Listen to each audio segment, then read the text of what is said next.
Very overcast here today. I'm hoping things are going to brighten up, but it's very overcast. Bearing in mind we're coming into August, you'd have really thought summer would have kicked in by now, but it's not quite there yet. Welcome to another episode of Brett's Old Time Radio Show. Welcome to my home full of adventure in beautiful Lyme Bay. Thank you for joining me once again for our regular Tuesday night visit to those dusty studio archives of old time radio shows right here at my home on the south coast of the United Kingdom. I'm Brett, I'm your host for our nighttime podcast. Welcome to another episode. I've got Facebook, Instagram and YouTube. Go and check them out. They're all called Brett's Old Time Radio Show. And feel free to drop me a line at brett@tourdate.co.uk. Supporter page is at patreon.com/Brett's Old Time Radio Show. Time now for adventure with Sherlock Holmes and, of course, his companion, Dr. Watson. This is an episode first broadcast on the 11th of February 1946. It's called The Guileless Gypsy. Petri Wine brings you Basil Rathbone and Nigel Bruce in the new adventures of Sherlock Holmes.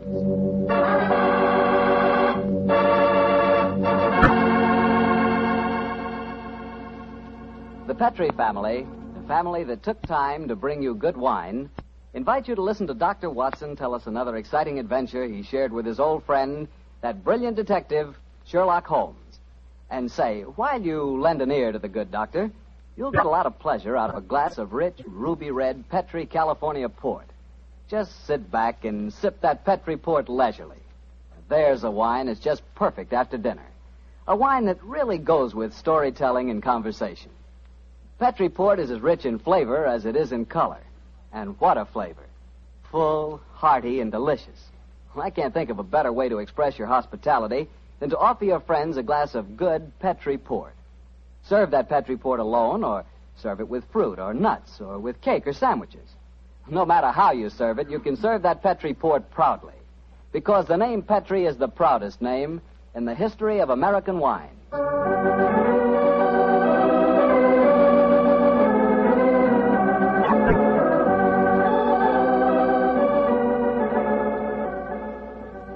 Well, here we are once again, keeping our weekly date with Dr. Watson.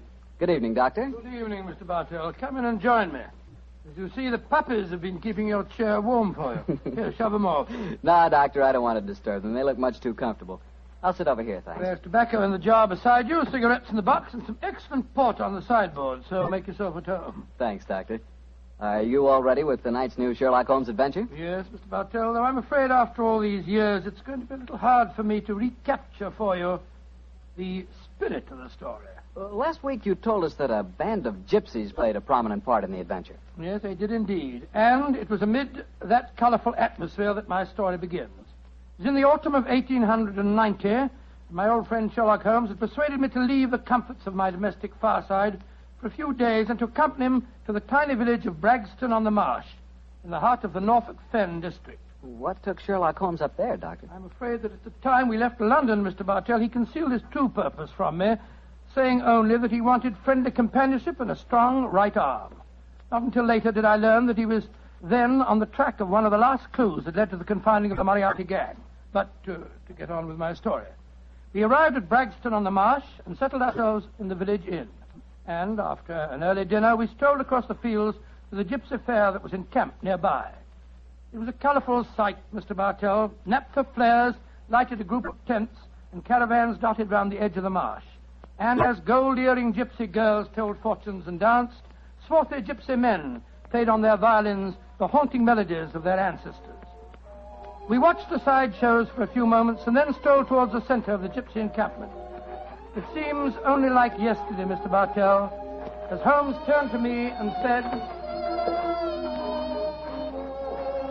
Far cry from Baker Street, isn't it, Watson? Yes, indeed. Just the same, Holmes, I'm convinced that you're not here purely for a holiday. You're on the trail of some criminal. No, old chap, I'm on the trail of a clue. A clue, if I find it, may lead to the confounding of the Moriarty gang. Holmes, can't you be a little more explicit?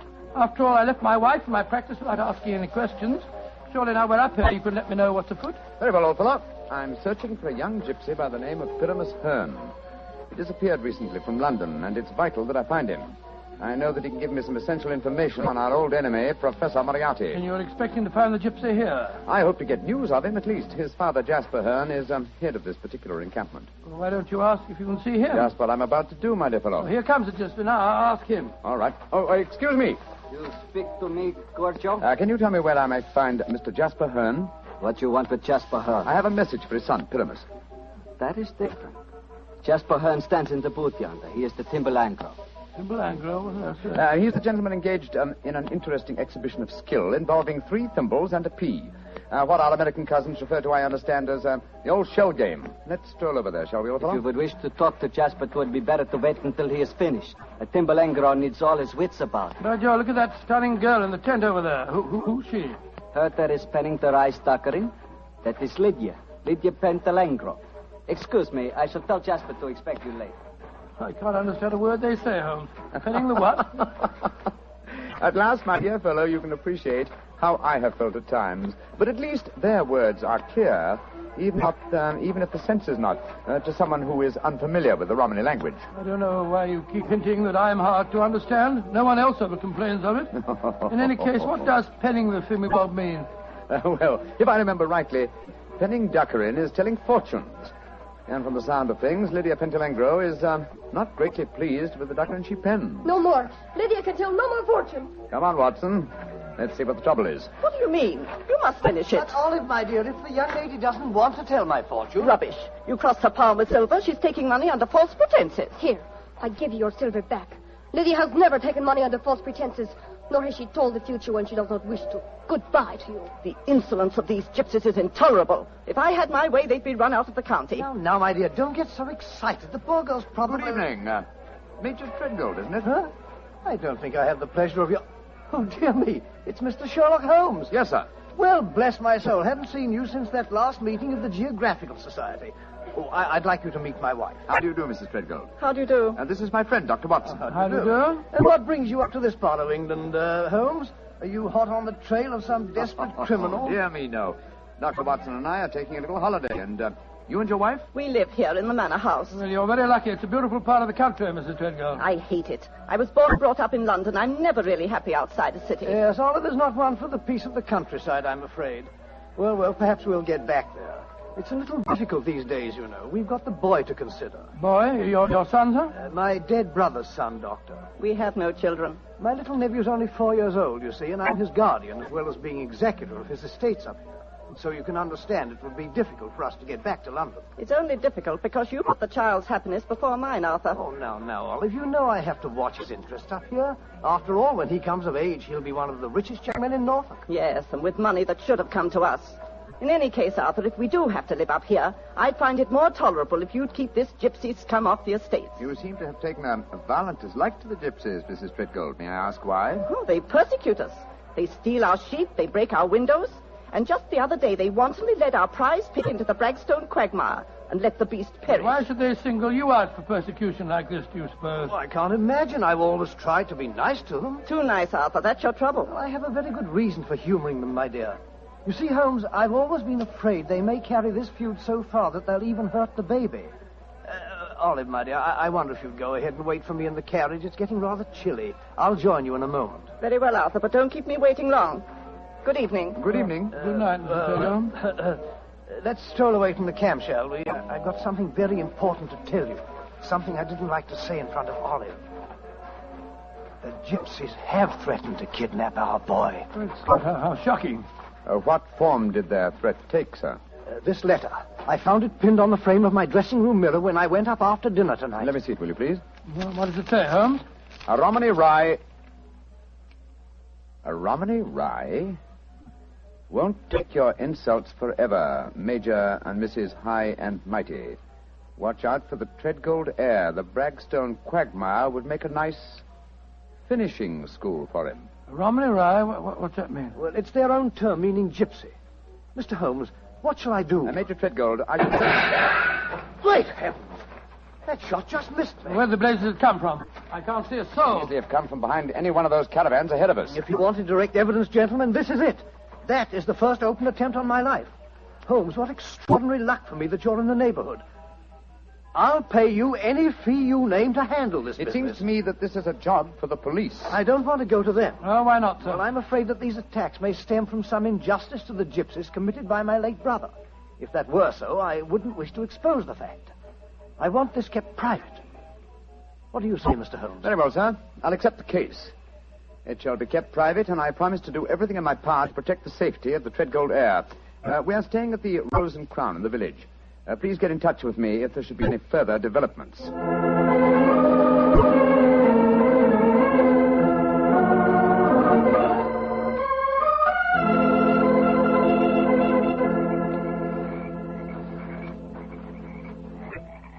The affair seems to be closed down for the night now, Holmes. They're turning out the naphtha flares. Yes, let's stroll over to Jasper Hearn's caravan, shall we? He should be free now. Well, if he's head of this tribe, he ought to be able to tell you something about this Treadgold business. Yes. Though I shall first ask him about his son, Pyramus, the man I'm looking for. I think the fact that I know his son will inspire confidence. Here we are. This is the caravan. That girl, Lydia Petrulenga, sitting outside, the one that was telling fortunes. Yes. Good evening. Who are you and what do you want? I wish to speak to Jasper Hearn. He is not here. He's gone to the marshes. When will he be back? I do not know. You bring trouble to Jasper? No, my dear. This is a personal visit. We're not after him for being a thimble engro, or for penning duckerin. Oh, for a Gorgio, you speak a Romany well, brother. Oh, you are a true Lavengro, master of words. Where did you learn it? From Jasper's son, Pyramus. Ah, you know Pyramus then. A fine boy. Oh, sit down on the grass, my friend. You may wait here for Jasper. He will be back soon. Thank you. Is that your violin lying on the steps, young lady? No, that is Jasper's bosham. Jasper's bosom, well, no, sir. That is the Romany word for violin. You play, sir? No, but my friend does. So? Oh, then take it, brother. The stars are bright. The night is warm. Music will be sweet. To a Romany chai, I'm afraid my violin playing will sound rather poor stuff.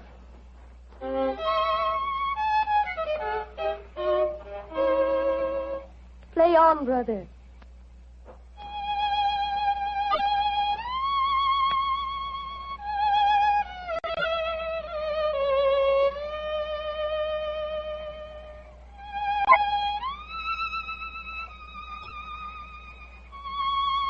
Stop, brother. You play well, but Sarasate Zigeunerweisen is not the true gypsy music. I've heard it in London and in Budapest. They call it gypsy. But what can a Gorgio know of the true heart of Romany? Wait here. I will get my own violin. Charming girl, charming. But why do you keep on talking about Gorgios? Is that more of their confounded gibberish? Gorgio, old chap, is the term they use for anyone who is not a true gypsy. Now I will play for you the real gypsy airs. Thank you. I should appreciate it very much. But before you begin, I wonder if I might ask you a question. A friend of Pyramus may ask me any question. What is it? I observed you telling fortunes earlier on tonight. You refused to give a certain gentleman's hand and gave the money back. Did you know who the gentleman was? No, brother. Nor the noisy woman with him. I refused to pen the duckerin because I saw blood and violent death in his hand. Violent death it is soon to come. Violent death? Good Lord. Watson, old fellow, I want you to do me a favor. Yes, of course I will. What is it? I must remain here until Jasper Hearn comes back. I should like you to return to the inn. It's more than possible that we may have news from our client before the night is out. I'll be back later. Oh, well, it's nice of you to give me the best job. Good night, Miss Petrulenga. Good night. And now, please play for me a true Romany air. Very well, my friend. Listen.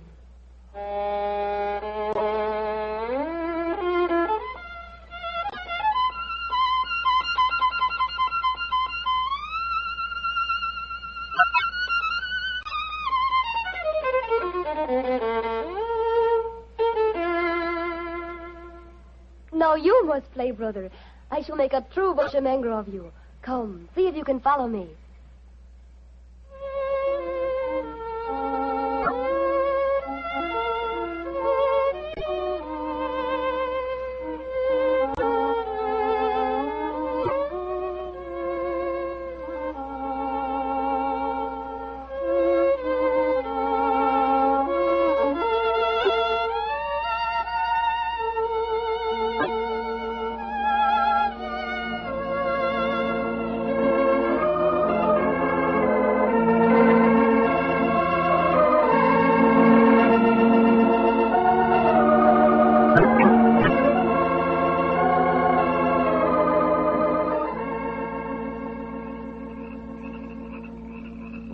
Jasper, you have taught him well. You have made a true bushminger of him. He is an apt pupil, Jasper. Well, with such a teacher, it's hard to be otherwise, Mr. Hearn.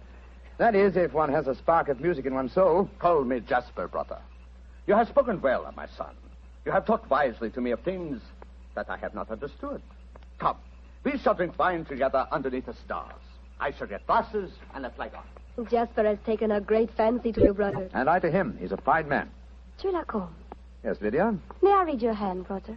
Why, yes, of course. A strange hand, and a beautiful one. A long lifeline, and yet I see sudden death and violence surrounding you. Now, at this moment. And in the future, I see a journey for you across the seas within a year. Beware of water that runs in the mountains. Near death will befall you there. More travels, more dangers. Oh, you must be careful, brother. Oh, What is it? our paths are destined to cross but once. We shall not meet after this night. That makes me sad. Oh, but we shall meet again. I shall be here for some days yet. No, it says in your hand that we shall not meet again. And a hand cannot lie. Who is this that comes toward us through the moonlight? It's my friend, Dr. Watson, I think. Yes. Hello, Watson. What's wrong? Wrong. Everything's wrong. Mrs. Treadgold's waiting in the carriage. She wants you to come at once. Indeed, why? The child has been kidnapped. Major Treadgold has gone for the police, and Mrs. Treadgold is threatening to rouse the local inhabitants and come out here and burn this camp to the ground if you don't find the You will child. tell Mrs. Treadgold to return home. She can do no good here. But Holmes... Tell her, old chap, that I have the case well in hand. But how can you have? You've been out here all the time playing your violin. Have faith in me, please, old fellow, will you? And deliver the message. Then come back here and join me, and I'll explain everything to you. Very well. I suppose you know what you're up to. Violence and trouble, brother. It is all there in your hand. Well, what must be shall be, and I wouldn't have it otherwise. But for the moment, the sky is starlit, the air is still, and the melody you played haunts me. Let's play it together again, shall we? I should like that. I should like that very much.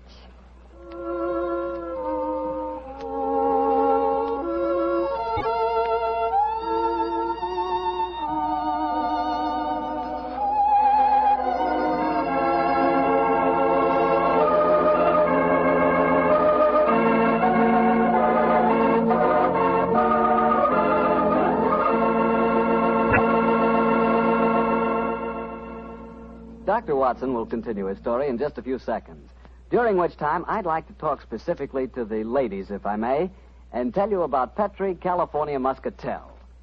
Just as Petri California Port has long been known as the wine of gentlemen, Petri Muscatel has been known as the favorite of the ladies. That's because Petri Muscatel is a golden-colored wine that looks like captured sunshine and tastes as... Well, did you ever taste big, plump muscat grapes picked when they're still misty and dew-covered? If you have, you know what to expect when you taste Petri Muscatel. The flavor of Petri Muscatel comes right from the very heart of luscious, hand-picked muscat grapes. You couldn't ask for a more delicious wine than Muscatel. Petri Muscatel. Well, Dr. Watson, I must say this is a strange story you're telling us. You mean to say that the heir to the Treadgold estates had been kidnapped, and yet Sherlock Holmes paid no attention? Yes, that's what it seemed like, Mr. Bartell. I couldn't understand him. I've never known him to be so indifferent to a case. There he sat until the early hours of the morning as he and that girl scraped away at their violins and never said a word about the kidnapped baby. Finally, as we walked home across the fields a few hours before dawn, his mind seemed to return to the matter at hand. He spoke quietly, and yet there was a note of suppressed excitement in his voice. What's the matter, fellow? You're angry with me, aren't you? No, Holmes, I must say, but I'm a little confused. That girl seems to have bewitched you. Have you forgotten that you accepted the job of guarding the Treadgold heir, and that the child was kidnapped tonight? No, I'm fully aware of the fact. Holmes, for heaven's sake, stop being so infernally matter-of-fact. What's come over with you? Oh, possibly it's the mood of this mild autumn night. It is indeed a St. Martin's summer. So much so that I've left my coat and deerstalker cap behind me at the encampment. Let's go back, shall we? And incidentally, when we get there, I can set your mind at rest by showing you the kidnapped child. You mean you know where it is? Certainly. It's, in the camp. Then the gypsies did steal it. No, my dear fellow. I did. What? This is one of those occasions when you absolutely infuriate me, Holmes. If you must keep me up half the night while you have a fitting concert with a gypsy girl, least of all you can do is tell me what's going on. You say you stole the child yourself. In heaven's name, why? Because the threatening note to Major Treadgold was so obviously a fraud. Oh, why do you say that? You will remember that the letter began, "A Romany Rye will not take your insults forever." Now, a Romany Rye, despite what Major Treadgold said, does not mean a gypsy, but a man who knows about gypsy law. It is a term no true gypsy would apply to himself. He would use the expression Romany child. So it was obvious from the beginning that no gypsy threatened the child. Now, who else had a motive for harming it? Well, Major Treadgold, because he stood to inherit the estate. Yes, or his wife? It's quite obvious. She has no liking for our present life, and the child is an obstacle to a new one. With the child kidnapped and later made away with, obviously they both stood to gain a great many of the things they wanted. Yes, you're right. And whoever the culprit is took the precaution of pinning the blame in advance on the unfortunate gypsies by writing the false kidnapping note. Wait a minute, but how about the shot that was fired at us tonight as we walked with Major Treadgold? Probably fired by an accomplice to the plot, in order to give authenticity to the supposed danger. And the child is now in the gypsy encampment. Yes, I promised that I would protect the Treadgold heir, and so I arranged with Jasper Hearn to have the boy kidnapped for his own safety. But if anyone should find the child, they'll say the gypsies deliberately stole him. Oh, I'm quite certain that before that occasion arises, old chap, the criminal will have shown his or her hand. Come on, old fella. Put your best foot forward. It's a long way back to the camp yet, and it's nearly dawn.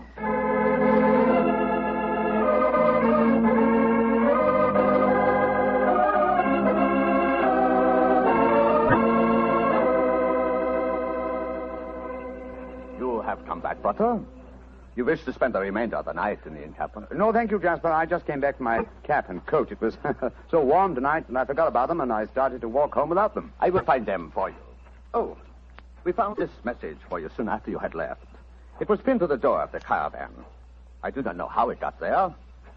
I will search for your coat and cap. Another message? What does it say, Holmes? Never trust a Romany Rye. Uh-huh. The same mistake again, Watson. Your plans have been betrayed. For proof, meet me at the Bragstone quagmire at dawn. It's a trap, Holmes. Obviously. We must spring it with caution. I cannot find your coat or your cap, Butter. It has vanished. Vanished? May I speak to Lydia? That is a strange thing, too. Lydia has gone also. She's gone. Tell me, Jasper, did she read this note? Yes, she did. She could not help reading it. Then she, too, realized it was a trap.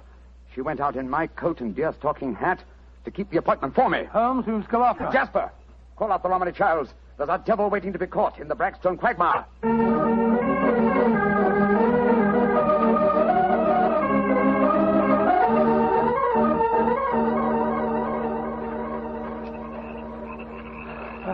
How much further to the quagmire, Jasper? 200 yards. No more. There's Lydia. There she is. And she's dressed in my deer-stalking hat and coat, walking into the trap that was set for me. Lydia! Lydia! They got her. Look. She stumbled. She's fallen. I'll go to her, Watson. Jasper, get that devil who staged this fiendish plot. I've a score to settle with him. Do not worry, brother. The score will be settled. Follow me, Doctor. Right you are. I'm right behind you. Lydia. Sherlock Holmes, I was wrong. We do meet again. Your hand lied to me. Oh, Lydia. You're wounded. What can I do for you? There is nothing you can do, brother. No one can help me now. There is little pain. There is little time. Please, hold my hand. There. Tell me, Lydia, did you see who fired the shot? Yes. It was the man whose fortune I told today. The man with the noisy wife. Major Treadgold. Jasper and the men will take care of him. There is one thing I wish to tell you, brother. Yes? Our short meeting has brought me happiness. I should like to think I can leave you something so that you will not forget me. I shall always remember you, Lydia. Always. You gave your life for mine. There is one thing of mine that I wish you to have. It will remind you of me. What is it? My violin. It brought us together. I should like you to have it, brother. Lydia. Do not be sad. It is good. My life for yours. You will give help to many people. It is in your hand. Goodbye. Oshimengro.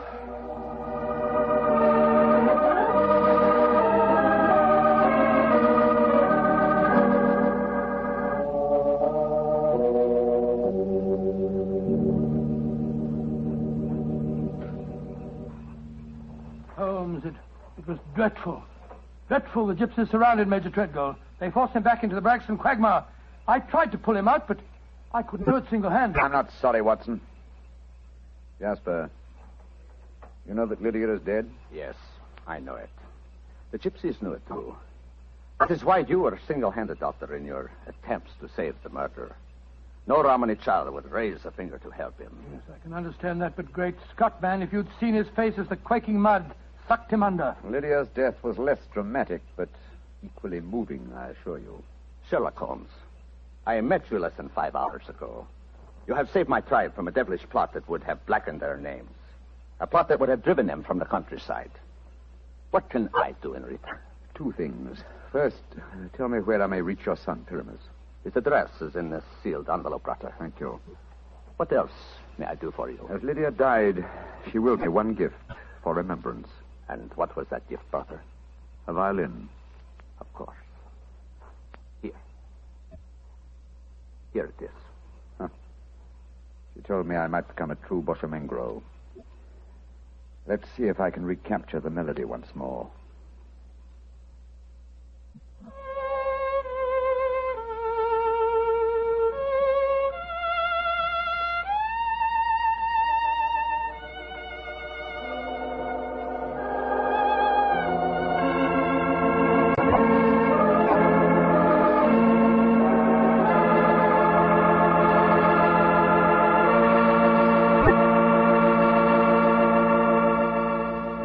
That was a very strange story. A very fascinating one.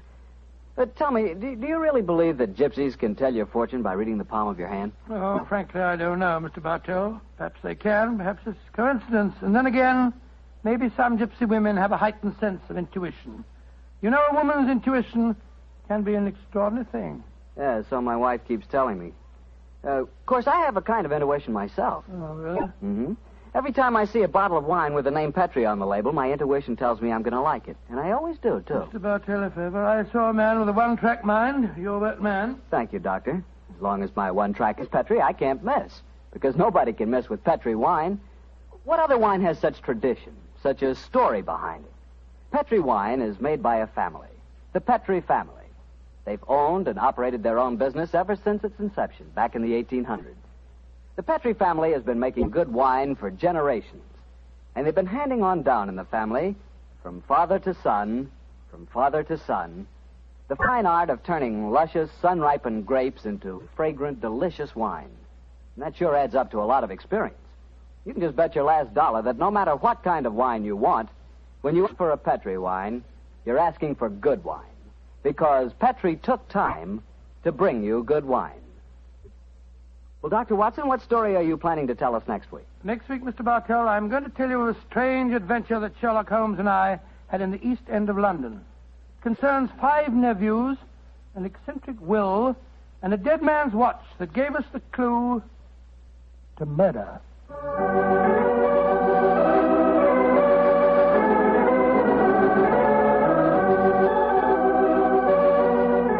Tonight's Sherlock Holmes adventure was written by Dennis Green and Anthony Boucher and was suggested by an incident in the Sir Arthur Conan Doyle story, The Adventure of the Red Circle. Music is by Dean Fostler.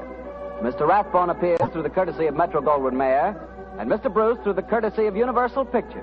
They are now starring in the Sherlock Holmes series.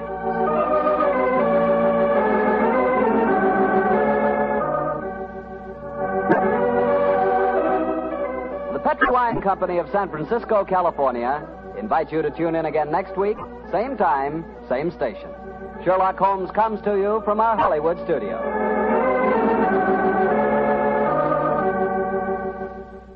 This is Harry Bartell saying goodnight for the Petri family.